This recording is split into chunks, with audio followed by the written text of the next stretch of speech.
Well, good morning. Today we have the privilege of worshiping God through the study of His Word, and I just have a couple of personal announcements before we get started. For starters, some of you have been asking about the kids' programs and those kinds of things, and you'll have more information about those in the next couple of weeks as far as the Sunday school and the nursery and some of those kinds of things as it relates to the summer schedule. And then also in regard to our study through the Epistle of Hebrews, we're going to still take another break for a week or two before we get back into that, because I bring you greetings from Denver Solomon, one of our interns and graduates who went back to South Africa and is pastoring Living Hope Bible Church in South Africa. You know that I was scheduled to do a Sunday night service for them here a couple of weeks ago when his father passed away, and so we postponed that. Well, that's going to be next Sunday, so I will be in South Africa next Sunday virtually, and their Sunday night service actually coincides exactly with our 9 a.m. start per Sunday morning. So fear not, I got you a pulpit upgrade again for next week. One of my spiritual fathers, Dr. Keith Essex, will be here for you, and he will be preaching from the Scriptures next Sunday morning, and I will be at home live streaming into a pulpit in South Africa. So I'm postponing again getting into Hebrews 5, but I'm excited to do that, and we will do that. And part of the reason why I'm not just doing it and with an interruption back and forth is because once we get into the high priesthood of Christ, it's several chapters, and I want to go through it in a row. So today, I want you to take your Bibles and open up with me to Proverbs chapter 6.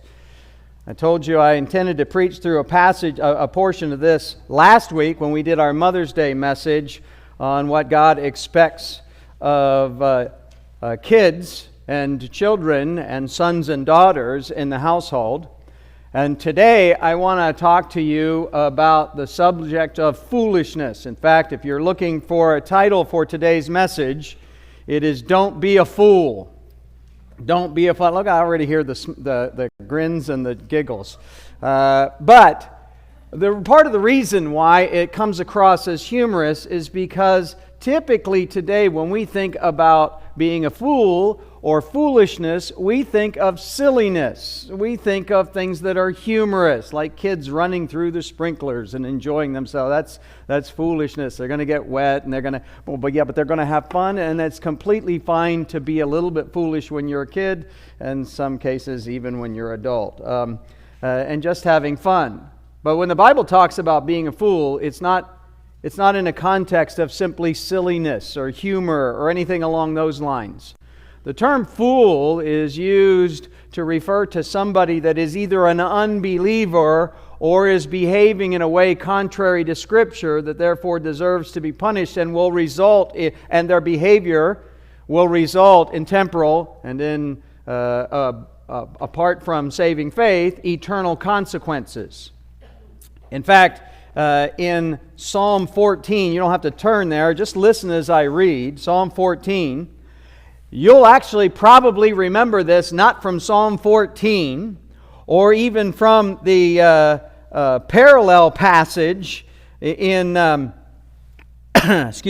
in Psalm 53, but you'll probably recognize it from the Apostle Paul. But in Psalm 14, David writes, "The fool has said in his heart, there is no God. They are corrupt. They have committed abominable deeds. There is no one who does good. The Lord has looked down from heaven upon the sons of men to see if there are any who understand, if there are any who seek after God. And they have all turned aside. Together they have become corrupt or worthless. There is no one who does good." What? Not even one. This is the text that the Apostle Paul is quoting from in Romans. And the fool is the one who says in his heart, "No God." To be foolish in a biblical sense means to say no God, or to behave in such a way as if there is no God you're ultimately accountable to, or to behave in such a way that you feel at liberty or give no consideration to the concerns and principles and commands of God. living like there is no God. And if you look in Proverbs chapter 6, you will notice that the beginning of verse 1 starts with, "My son." This is instruction from Solomon, the wisest man who ever lived, to his son. And he is instructing him on the basis of the wisdom that God has given him, together with all the experiences that he has had in his life. Remember that Solomon is, according to Scripture, the wisest man who ever lived. The one thing that Solomon asked God for, when God says, ask anything you want, you're going to take over from your father David and reigning over Israel, what do you want me to give you? And he could have asked for anything. And instead of asking for wealth, instead of asking for victory over his enemies or any of those kinds of things, he asked for wisdom to know how to rule God's people right. And God acknowledged the rightness of that request and granted him wisdom, granted him more discernment, more understanding than anybody else had ever had. And frankly, the only person ever more wise than Solomon was Jesus himself. And Solomon used that wisdom to begin with, to build the temple, to build the temple and to establish a firm base for Israel.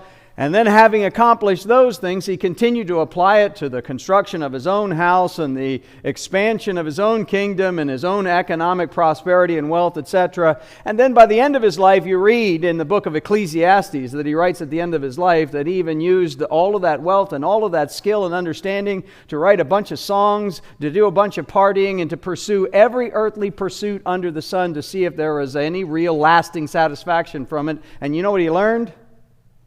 You know what he learned?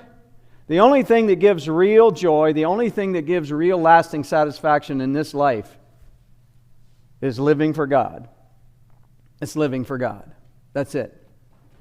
And when he writes the book of Proverbs, he writes instructions to his sons.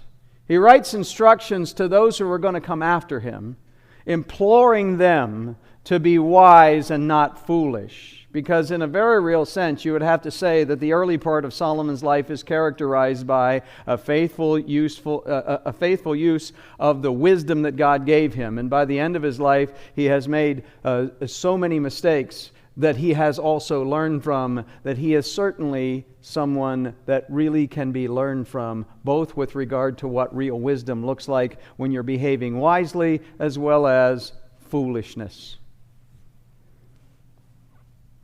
And the Bible, especially the book of Proverbs, warns us that a fool is anybody who doesn't faithfully learn the Word of God and follow the precepts of God in every area of their life. And the reason that it is so important to learn these lessons is because folly negatively impacts you in your entire life, and also typically the experiences of life of those around you. And we have all, no doubt, seen this at work in our own lives. Not just from a national perspective and from a community perspective, but even from the context of our own households and our own personal relationships. When somebody makes an unwise choice, when somebody behaves in a way contrary to Scripture, when somebody is mean to somebody else, it doesn't just hurt the person who does it, it also hurts the person they do it to, and it impacts the people in all of those circles of relationships. That's the way sin is. That's the way sin works. And in Proverbs 6, verses 1 to 19, which is the text that we're going to look at today, we see the instructions that Solomon has for his son that essentially come through as warnings not to be foolish. And there are three different ways in these three different analogies that Solomon presents here that foolishness is depicted. A fool is a person who is, in verses 1 to 5, fiscally irresponsible. A fool is a person who is, in verses 6 to 11, a person who is practically negligent. A fool is a person who is, verses 12 to 19, a person who is deliberately wicked. Now we'll go through those as we work through the text. If if you want the breakdown one more time, just so you can get them in your notes, a fool is a person who is, verses 1 to 5, fiscally irresponsible, that is, unfaithful with their finances, practically negligent, that is, lazy and undisciplined, verses 6 to 11, and deliberately wicked, that's verses 12 to 19, as somebody who just does evil. And all three of these descriptives describe a person who is foolish. I think generally speaking, when you think of somebody that's evil, somebody that's really living a life and acting in a way that's dishonoring to God, that's disobedient to God, that's sinful, I think we have a tendency to characterize those as just being the people who are like Hitler, who are like a terrorist, who are like Nero, who are like an axe murderer or a serial killer or somebody like that. Evil only applies to people that are really wicked. But what did we see in our introduction from David's pen in Psalm 14 that Paul echoes in the Epistle to the Romans? Foolishness is something that's characteristic of all of us. Evil is something that's characteristic of all of us. Guilt-worthiness matches the justified deserts for all of us. All have sinned and fall short of the glory of God. So these lessons from Solomon to his son, and by extension to us as we study the Scriptures as well, are warnings about what it means to be a fool and the types of foolish behavior that result in, and frankly, horrible consequences, both temporally and then ultimately eternally. This is a warning. This is a text that cries out, don't be a fool. Well, what is a fool? Well, for starters, verses 1 to 5, a fool is a person who is fiscally irresponsible. That is, irresponsible or unfaithful with your finances. Now, as we get into this, it's been a while since we really studied through Proverbs. I know we talked about a number of them last week, but let me just put things into perspective for you for a moment here. Notice at the beginning of verse 1 of chapter 6, Solomon writes, "My son, if you have become surety for your neighbor, if you have given a pledge to a stranger," etc. Notice he addresses it, "my son." And if you slip down to chapter 6 and verse 20, you'll notice again the address, "my son." And if you skip down to chapter 7 and verse 1 and look at the address, "my son." In fact, if you go all the way back to chapter 1, the first 7 verses introduce what this book is. It is a collection of Proverbs. These are the Proverbs of Solomon, the son of David, king of Israel. And they are written so that you know what wisdom is. And the ultimate message of the book is in verse 7. The fear of the Lord is the beginning of knowledge.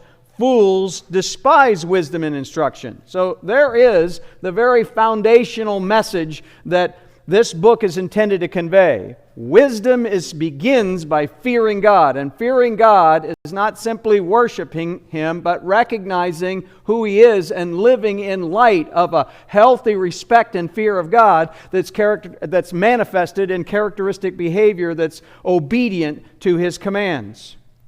Foolishness is to pay no attention to what God says and live however you want, or live directly and deliberately in contrast to what God says. And from this point on, you'll notice that the section breaks essentially match like what we see in our text. Verse 8, "Hear, my son, your father's instruction." Verse 10, "My son, if sinners entice you, do not consent." You can skip down to chapter 2. "My son, if you will receive my words and treasure my commandments within you, then make your ears attentive to this." Chapter 3 and verse 1, "My son, do not forget my teaching." Chapter 4 and verse 1, "Hear, O sons, the instructions of a father." Chapter 4 and verse 10, "Hear, my son, and accept my saying." Verse 20, "My son, give attention to my words." Chapter 5 and verse 1, "My son, give attention to my instructions. Do you get a theme here?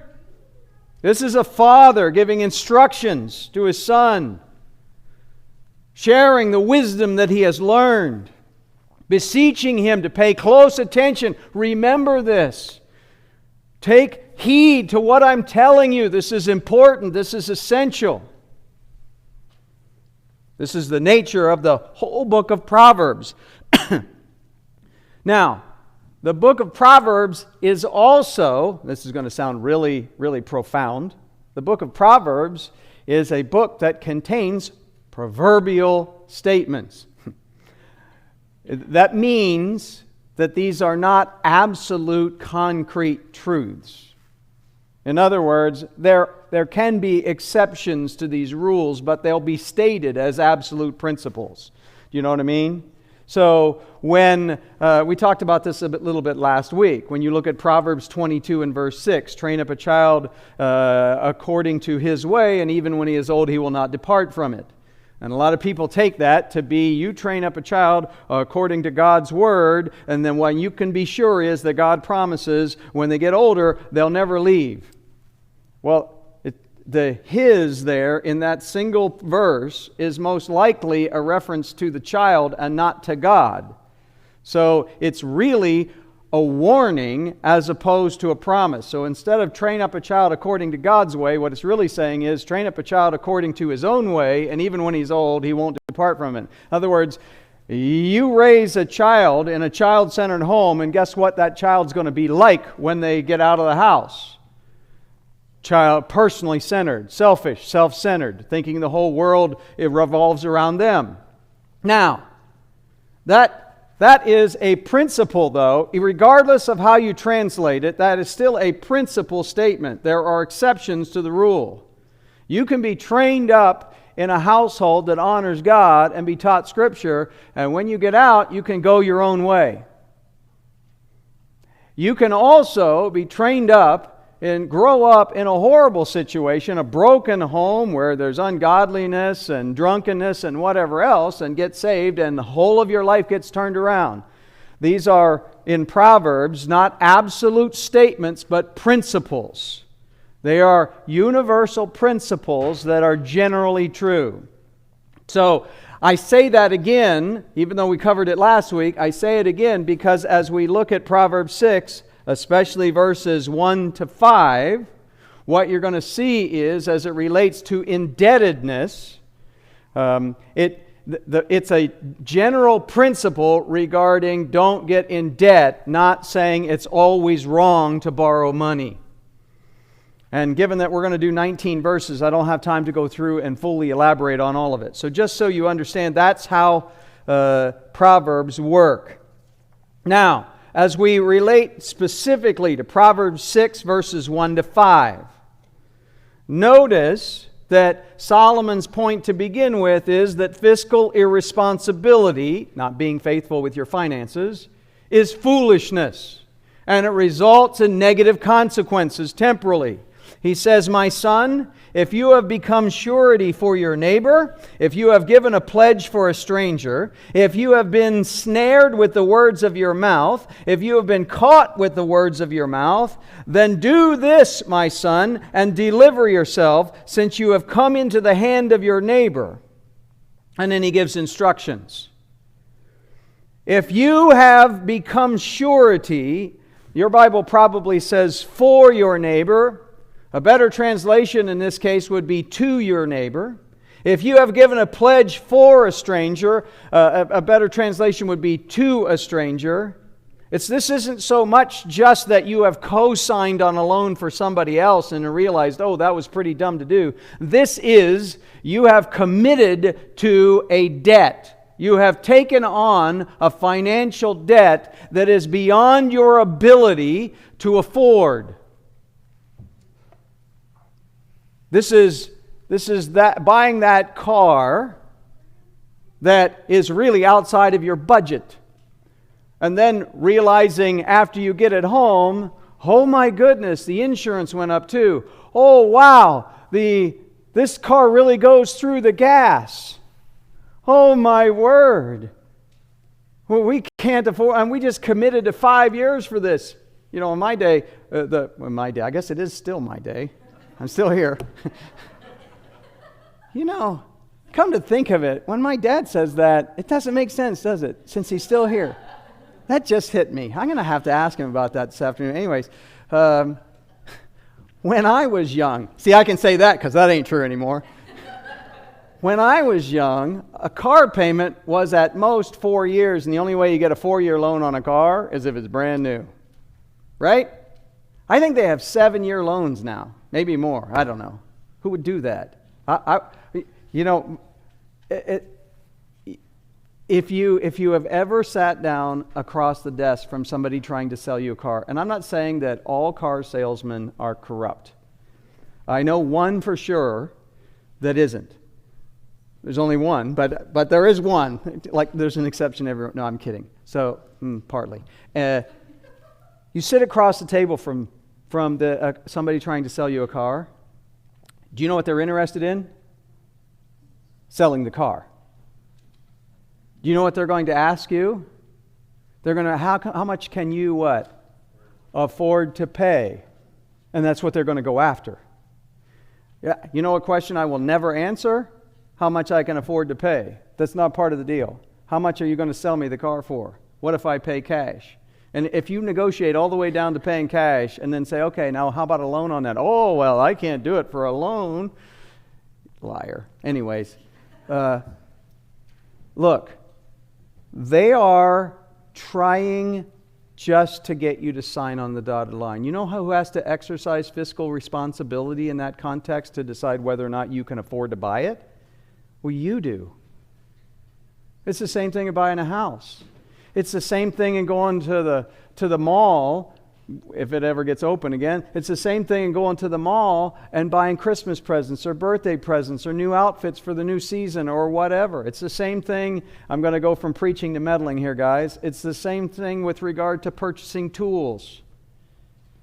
It's the same thing with regard to spending money at all. The one who is responsible to make sure that you can truly afford that. It is not wrong to have a credit card. It is not wrong even to take out a loan on something.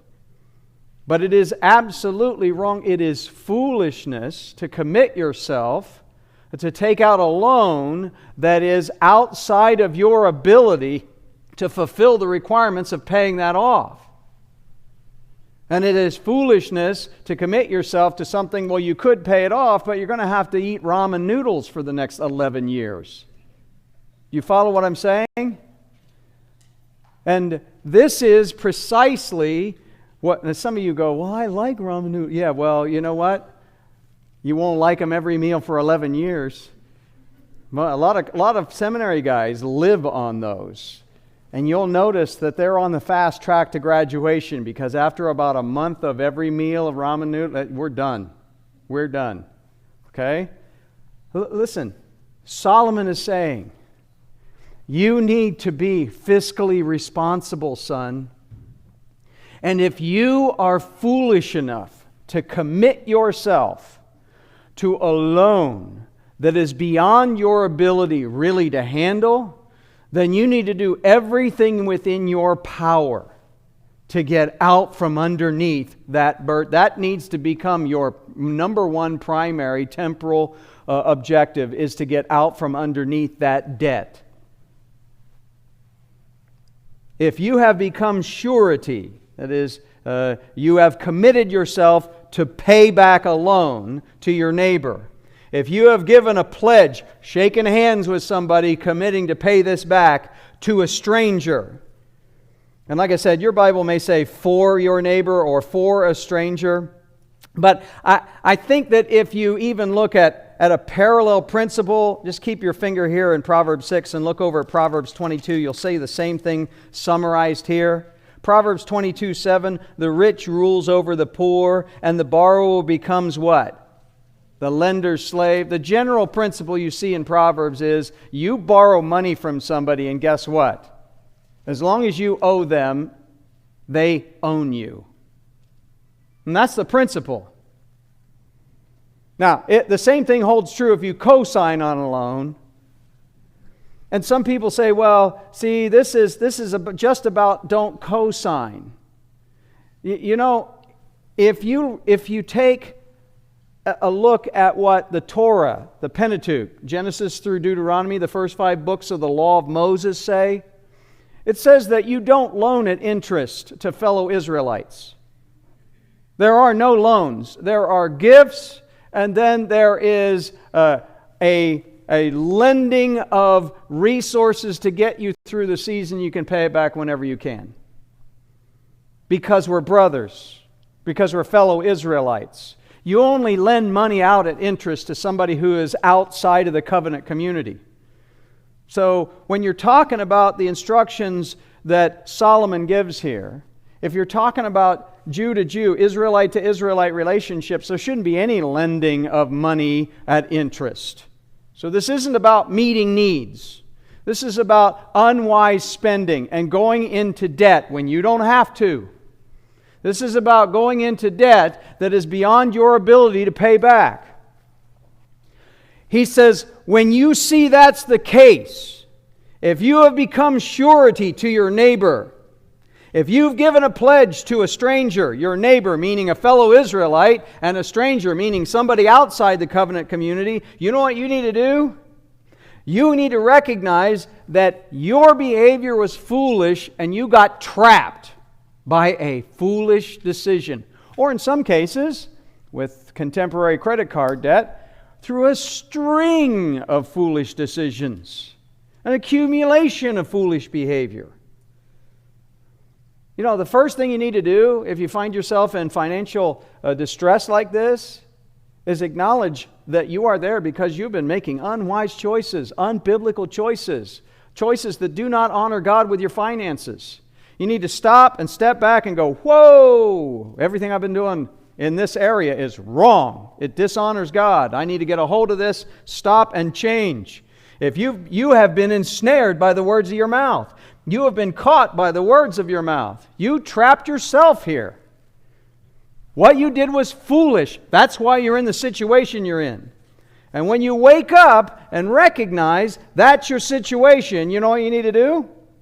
Do this then, my son, and deliver yourself, rescue yourself, get out of it. Since you have come into the hand of your neighbor, go humble yourself and importune your neighbor. The word importune means exactly what it says. And I'll bet if I gave a quiz, look, just for the record, I had to look this word up the first time I studied it too. I didn't know the English word. Importune is a perfect translation for this word. But the English word importune means to attack something or someone aggressively. Now, it's not saying go down to Chase or go down to Capital One or wherever your credit card is and attack the manager, okay? But in this case, it's to attack the problem aggressively. That's what it means. Importune means to attack a problem aggressively. This needs to be a major focus. This needs to be a deliberate exercise, something you're really concerned about and you're really committed to. We're going to win this. I'm going to pay this off and get out from underneath this debt. No matter what it costs. That's the idea. That's what importune. Go humble yourself and importune your neighbor. Go straight to the person that you owe and aggressively seek, how can I pay the whole thing off? Is there any way that I can get out of this? Can I sell you back the car and then only owe you half and then work? Can I return some of these toys, tools, outfit, whatever? Aggressively look for a solution to get out from underneath this financial obligation. Humble yourself, because that's what's involved. Go and admit, you know what I did is beyond my means to pay. You know, that's kind of humbling. Have you ever noticed that it is pride that keeps us from admitting that we're wrong pretty much any time? Ever notice that? No? Just me? Okay. When you get to the point where you recognize what you've done is foolish and you're trapped by it, even in a context like this where you've been fiscally irresponsible in the past, and you wake up and you realize, hey, I am where I am as a result of my own foolish choices and actions, then I need to in order to get out of it, what I need to do first and foremost is acknowledge I was wrong, humble myself, and then aggressively attack the problem. Aggressively attack the problem. Notice in verse 4, give no sleep to your eyes, nor slumber to your eyelids. This is one that you really need me to help you interpret, doesn't it? What does it mean to give no sleep to your eyes or slumber to your eyelids? Don't rest. You need to do whatever it takes. You need to weary yourself in getting yourself out of this financial debt. You made a bad choice, or you made a series of bad choices.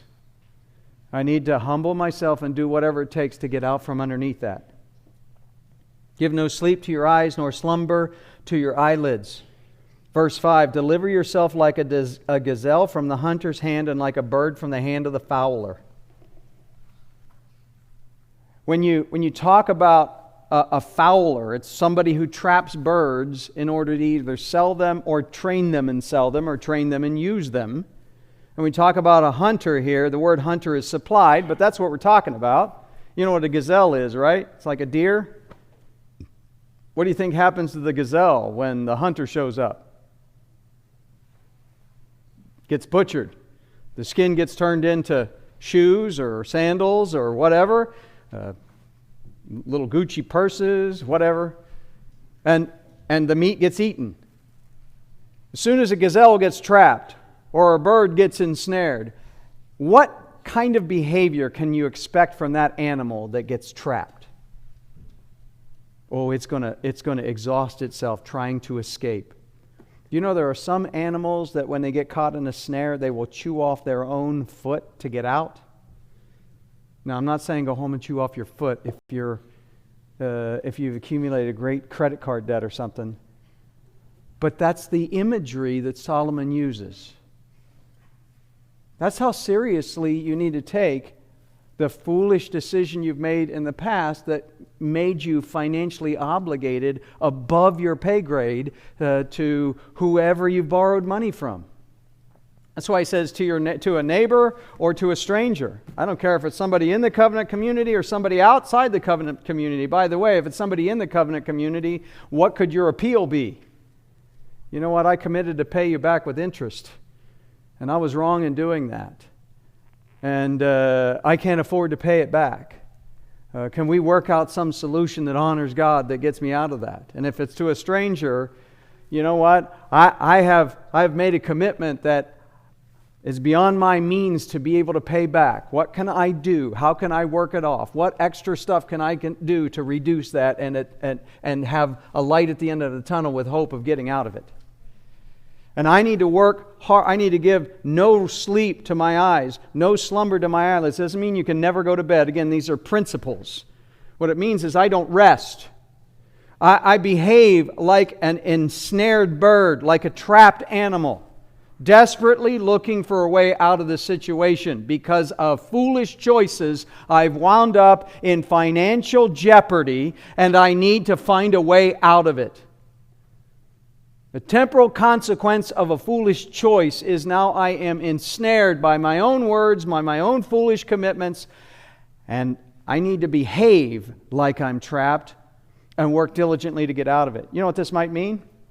Selling off some stuff. This might mean taking a second job, putting in extra hours. Oh, I don't want to do that. I'd rather just pretend like it doesn't exist and accumulate more debt. And just pretend that it'll go away.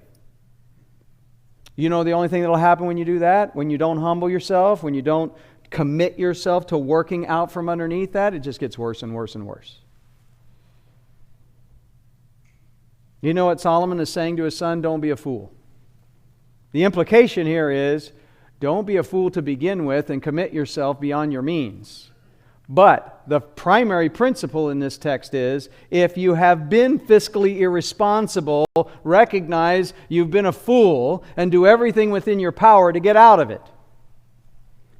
The second principle he has here or the second way that he defines a fool here, or foolish behavior, is not only is a fool a person who is fiscally irresponsible, a fool is a person who is practically negligent. Practically negligent. This is in verses 6 to 11. That is somebody who is a sluggard. Maybe you don't like that word. You cannot like that word, but Solomon uses that word. We would call it a lazy person. A person who lacks discipline and diligence. Frankly,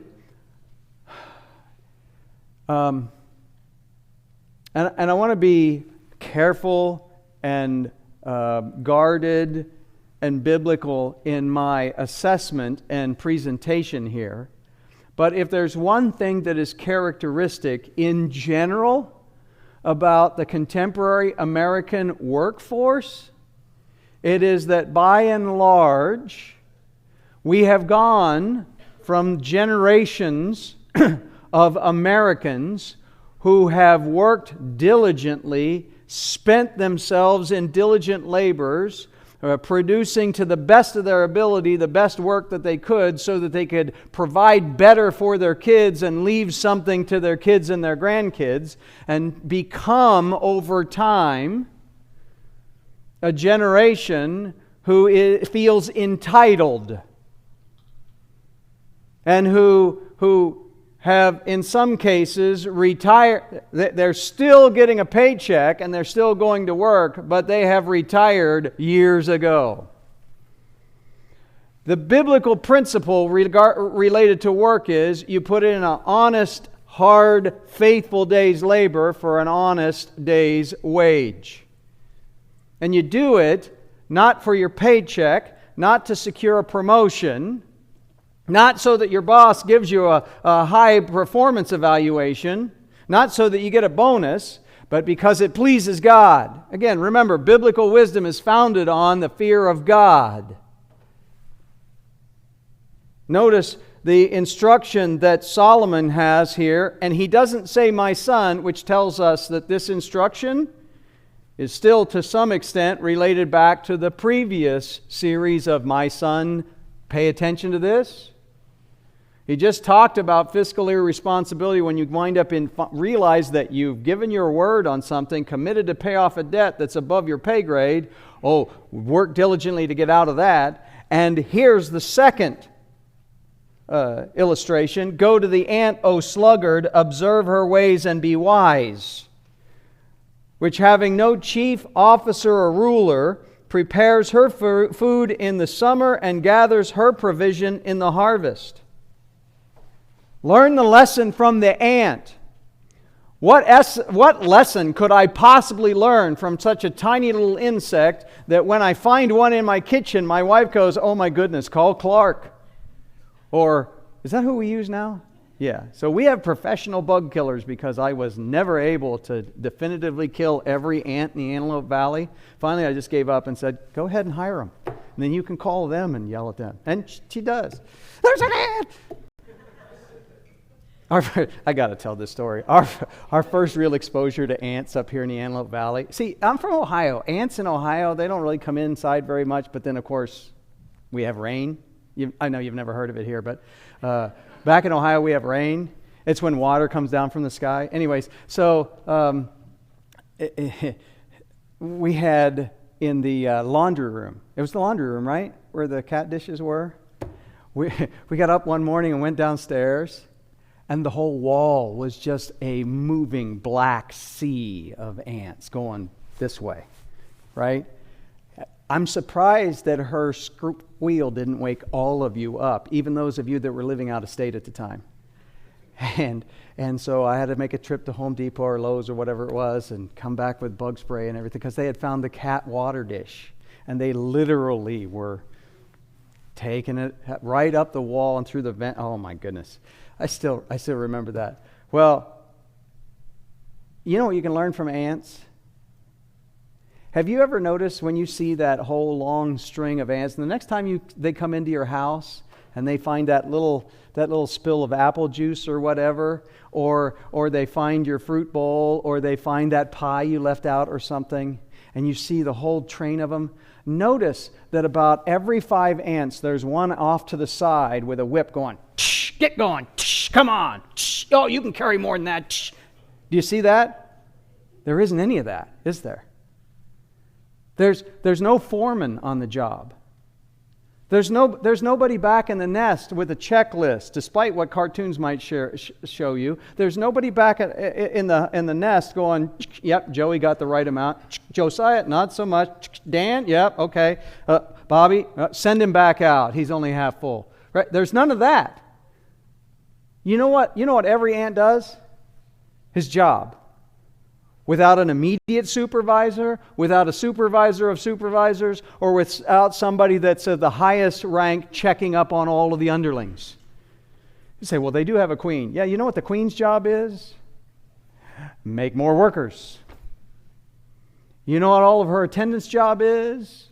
Make the queen, make more workers. That's the way the ants work. Yes, there's a hierarchy, but nobody is overseeing anybody's job. Everybody's just doing their job. They're just doing their job. And they're doing it diligently. They're doing it without having to be policed.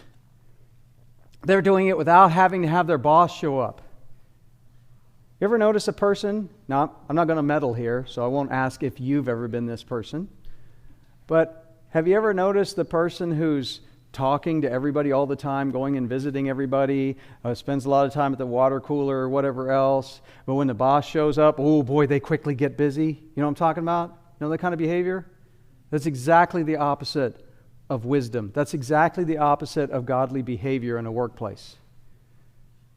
You know the lesson that Solomon is looking to teach his son here? Don't be lazy. Don't be a sluggard. Learn the lesson from the ant that doesn't need to doesn't need to have a supervisor directing them or making them work. It's just doing it on his own. Go to the ant. Observe her ways and be wise. She has no chief officer or ruler. Nobody is overseeing her or evaluating her work. She's just doing it and doing it and doing it and doing it. She's doing what's supposed to. Nobody has to say, oh, and tomorrow you need to make sure that you do this. Just doing it. By the way, isn't this what we try to train our kids? So last week was for you kids. I don't mean to meddle in your lives too, but, well, yeah, I do. Okay, so, you know, kids, what your parents are trying to teach you when they discipline you, when they give you chores? You think that's just mean, them giving you chores? You know what those chores are intended to do? To teach you to be responsible. To teach you to get to that place where you look around and you see, well, it was my brother or my sister that dropped that dirty napkin there, not me. Why should I pick it up? You know what responsible adults do? They clean up after each other. It doesn't matter who did it. There's a mess. The mess needs cleaned up. You know what I just do? I clean up the mess. I don't leave a mess behind me waiting for Mom to come along and be my maid. Mom is not spelled M-A-I-D. In some households it is. At least that's the way the kids behave. Mature kids, you know what they do? They not only clean up after themselves, they just clean up like it was their own place. They work hard. They don't need Mom to say here.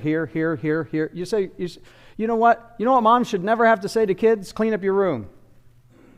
Now, you do have to say it to your kids, and you do have to teach them what clean looks like. But you know what maturity is? Maturity is when, as a mature individual on your own initiative, you expect your room to be clean, and you take care of it yourself. Why? Because that shows respect of God. That shows personal respect of property. Otherwise, you're just lazy because you don't want to do it. You don't do it because you don't want to do it. You don't care. It doesn't matter that it's important to Mom. Well, then it doesn't matter to you that it's important to God, because God put Mom over you. Now, maybe it's in your house. Maybe it's Dad. Maybe it's both.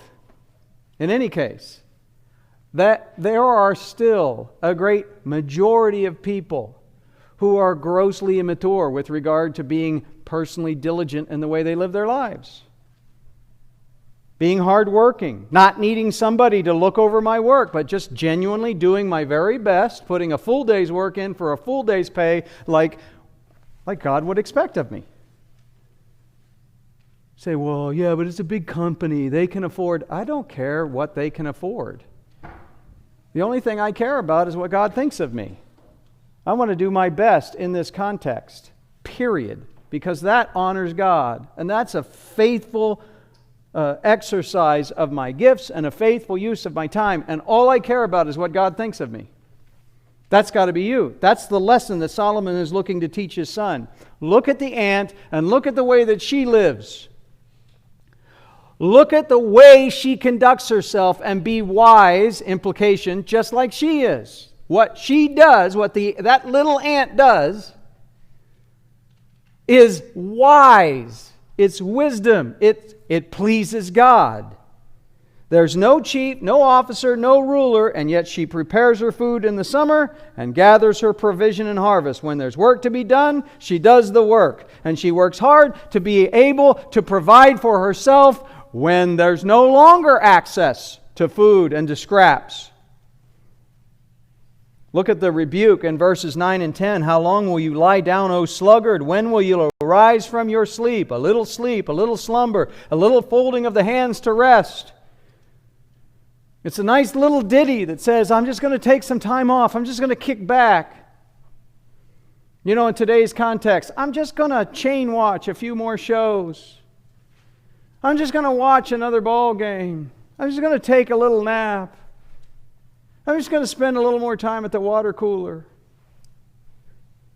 I'm going to take a long lunch and make up for it by leaving early and coming in late tomorrow morning. I don't really want to be here. I don't really want to work. It just pays the bills. That's foolishness. That's the kind of behavior where you're not working hard, and at some point the comeuppance will be there. That's the way we say back at home, for at some point you'll get your due. Your poverty will come in like a vagabond and your need like an armed man. A vagabond is just, essentially the term means to be a walker. In this context, it's used to describe somebody that's a highway person that swings by and robs you. And an armed man, meaning that he shows up and takes it from you by force. Laziness gets its own reward, which is at some point you won't have what you need to make ends meet. Do you know what's really interesting? These are two types of foolishness.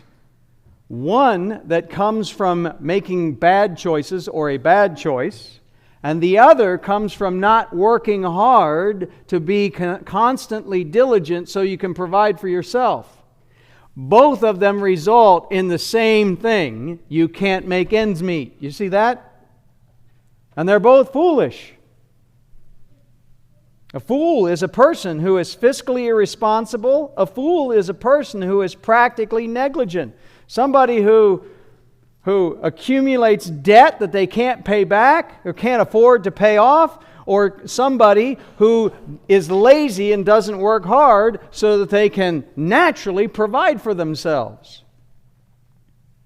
Both of those are wrong, and their temporal consequences are the same despite two very different actions, right? Now the third one, before he gets to verse 20 and the next my son charge, the third one goes beyond simple foolishness of making bad choices and failing to fulfill responsibilities, and it goes straight into being deliberately wicked. A fool is a person who is deliberately wicked, and I think it's important for us to recognize that this third description is right in the string with the other two.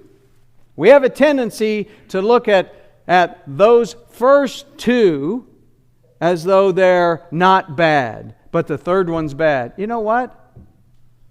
All sin falls short of the glory of God. There are degrees of punishment in the lake of fire. There are. It is more wicked to commit adultery than simply to commit fornication. But both are sins that are fully worthy of eternal condemnation. It is even more wicked to involve yourself in sodomy or homosexuality, or even to go beyond that to bestiality. There are degrees of wickedness. The further you move away from what God intends, the more worthy of punishment and the greater the degree of eternal consequence there will be. That's why Jesus said, if you remember, to the people who saw all of His miracles and heard Him preaching there in Galilee, He said it'll be more pleasant it'll go better for Sodom and Gomorrah than for you, because if they had been given the same revelation that you were given, they would have repented. So there are degrees of responsibility and degrees of punishment. So it's not like this isn't more wicked. But the point is, starting here in verse 12, this is foolishness too. Foolishness is foolishness, period. And it falls far short of what God expects of all of us across the board. Verse 12, a worthless person, a wicked man, is the one who walks with a perverse mouth.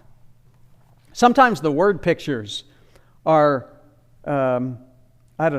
interesting. Have you ever thought of what it means to walk with your mouth? I use my legs and my feet. What does walk with your mouth mean? Well, the term walk is consistently used through the Bible to describe the pattern of your life. So this is a person whose behavior is characterized by speaking things that are perverse, that are twisted, that are crooked. Not simply saying things that are untrue, but saying things that are twisted. Now, I didn't really intend to go back into the used car salesman deal again here, but that whole manipulation that I think we can all associate with that kind of a situation, but we do this every day. When you misrepresent the truth and when you say something to your friend, to your parents, to your kids, to your spouse, to your neighbor, in order to manipulate them, well, what do you think? Well, I think this is, and you don't fully represent the truth. There's a perversion, there's a twisting there so that you can get them to do what you want or to behave the way you want them to. That's the idea of a twisted mouth. It's a mouth that is used to be manipulative. The word worthless, by the way, is from the Hebrew term Belial. It's a term used to typically to name a demon.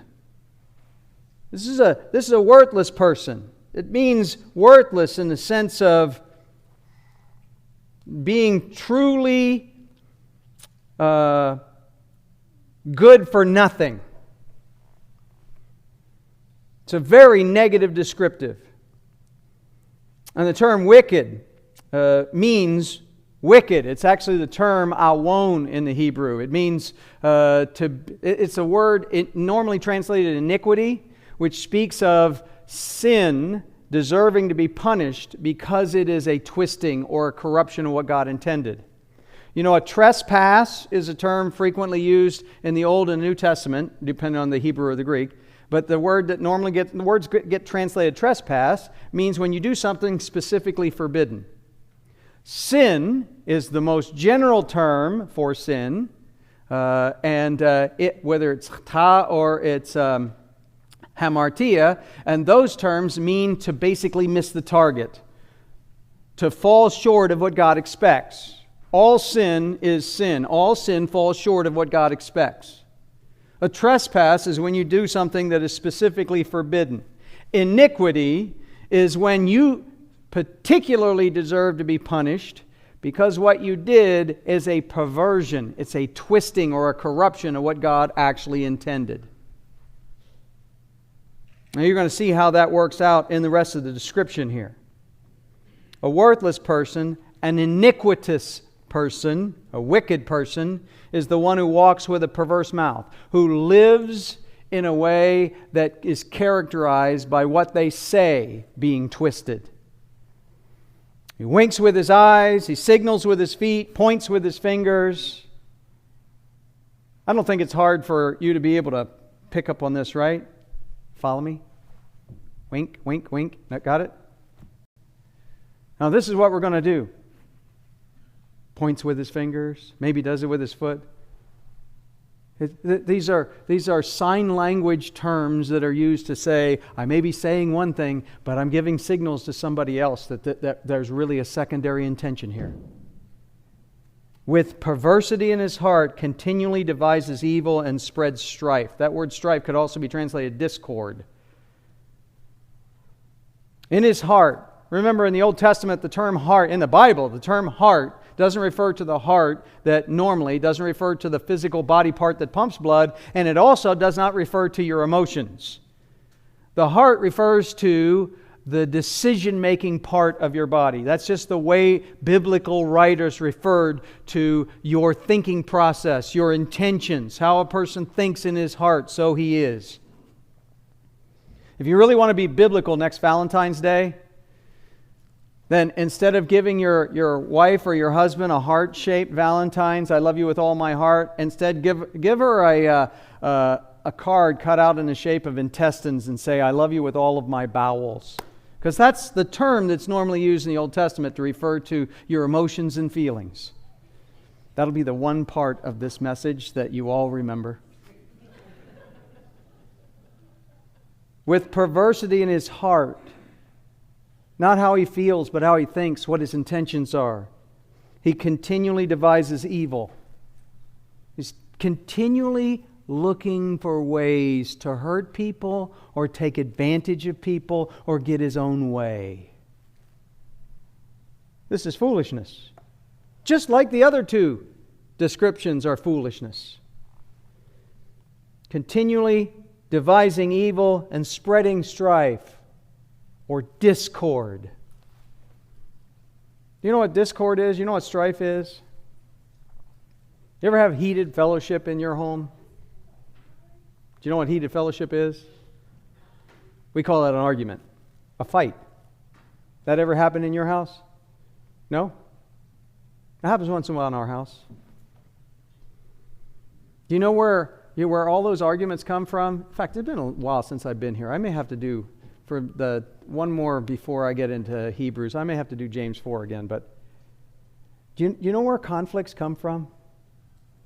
When we in our heart want what we want, when we can't have it, we're willing to fight each other, attack each other. It comes from evil motives. That's foolishness too. And that's this person, a wicked person. A person who walks with a perverse, twisted mouth, says things that are hurtful, says things that are manipulative, says things that are slanderous. Why? Because in their heart, what they want is something that is evil.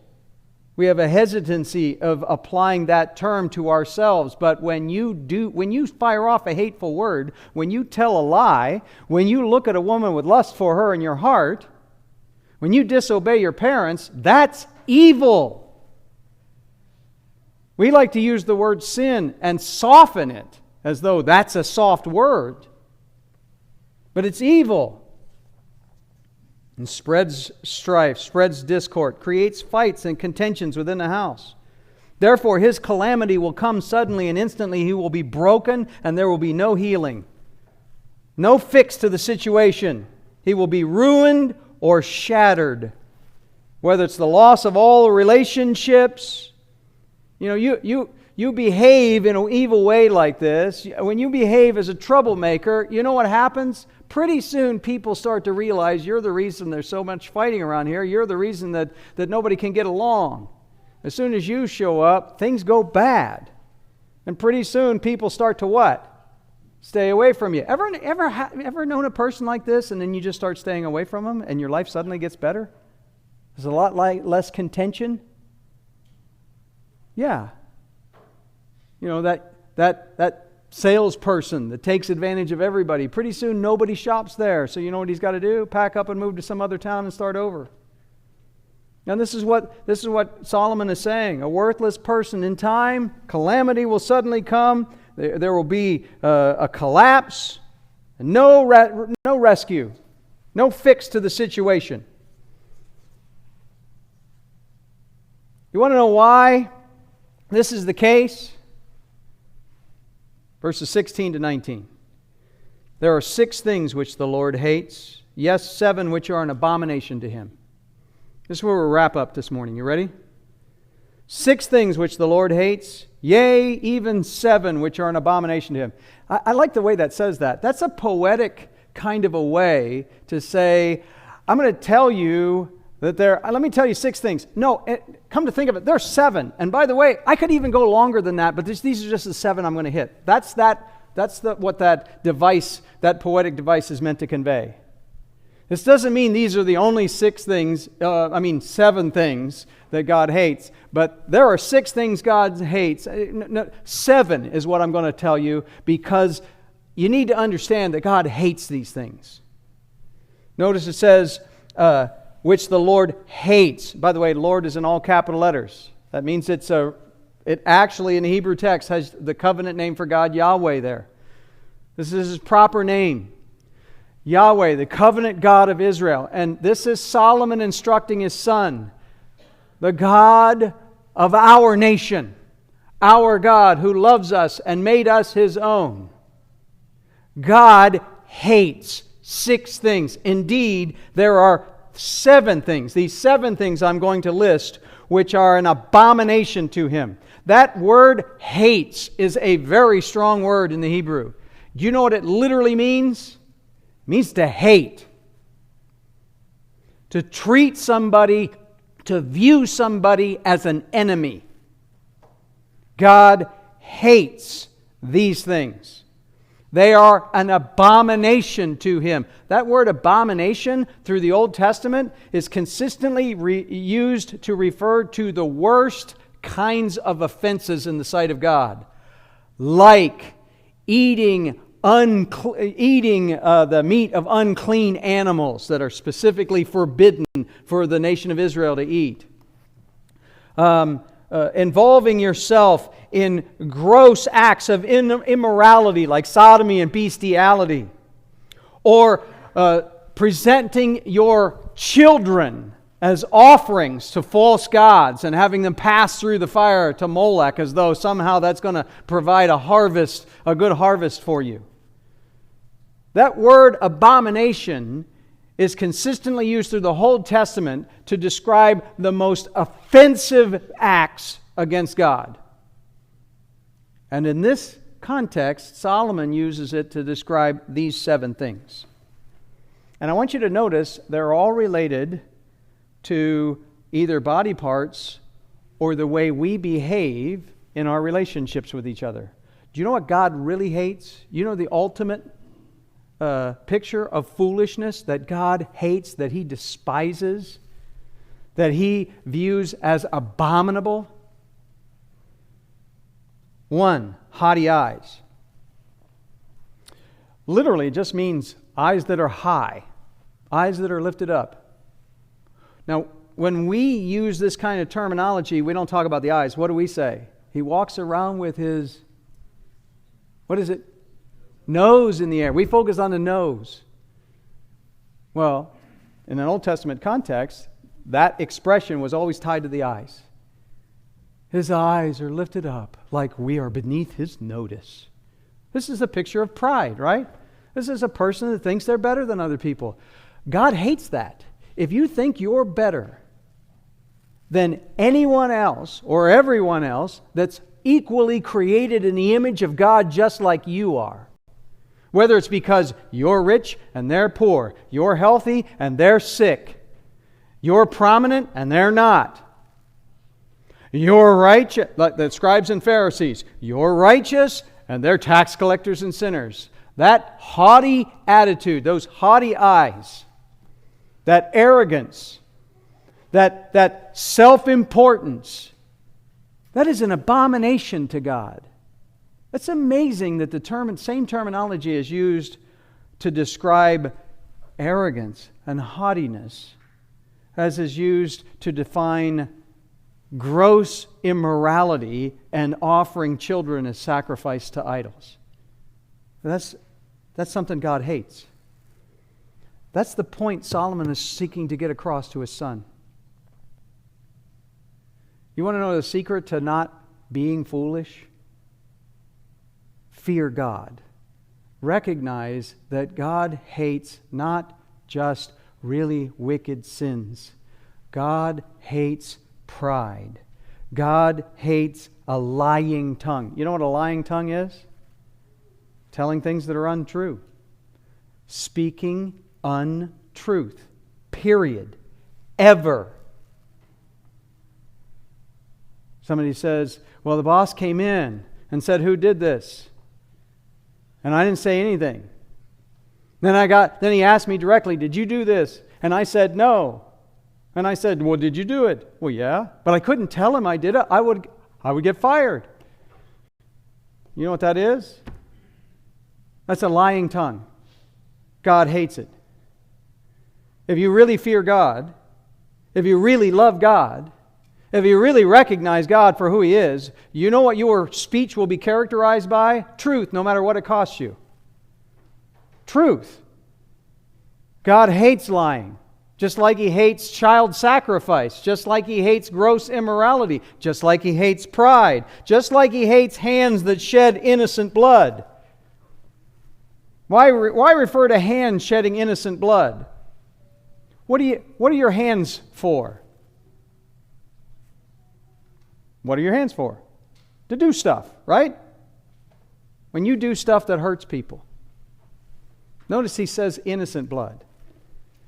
This isn't just like if you participate in the military or if you participate in capital punishment, somehow you're using your hands in a way that dishonors God. But as a fundamental principle, hands that shed innocent blood, when you're doing things that hurt other people, you know what? That's an abomination to God. He hates that. Notice verse 18. A heart that devises wicked plans. Feet that run rapidly to evil. A false witness who utters lies, and one who spreads strife among brothers. Notice the graduation of this. A heart that devises wicked plans. Anytime in your heart you're after something other than what God is after. Feet that run rapidly to evil. Your feet carry you from place to place, right? And the idea of rapidly meaning, you know what? Even though you know it's wrong, there's no hesitation, there's no deliberation and then turning away from it. You just go ahead and do it anyways. You ever got pricked in your conscience and said, oh, I shouldn't do this? Or you start doing something and all of a sudden you realize, oh, this isn't right. Ever gone right through that wall of your conscience? What happens over time? Pretty soon that wall gets knocked down and your conscience gets seared in that area, and then pretty soon you can do that behavior without ever thinking about it again. It doesn't convict you anymore. I've heard it said that, serial killers and whatnot, they have no conscience. Everybody has a conscience. It's just people sear their consciences. They burn it to the point where it no longer really gets them. A heart that devises wicked plans, feet that run rapidly to evil. And notice the last two as he closes this off. A false witness who utters lies. What's the difference between a lying tongue and a false witness? A lying tongue says things that are not true. A false witness says things about others that aren't true. And winds up hurting others. And the one who spreads strife or discord among brothers. You know what God hates? When you're the one starting the fights. You know what God hates? When you're speaking evil about others. You know what God hates? When you're speaking lies. When you're hurting people. When you're quick to do things that you know that they're wrong. God hates those kind of things just as much as He hates the grossest forms of immorality. And this is foolish behavior as well. And I don't think it's incidental that all three of these categories are put together in one series of instructions here. Do you know why? Because all these are graduated levels of foolishness. Don't be a fool.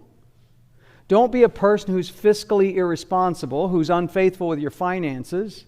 And if you find out you've been foolish, then wake up and do everything within your power to get out from underneath that trap that you have placed yourself in. Don't be a fool who's practically negligent, who lives a life characterized by undiscipline, unfaithfulness, and laziness.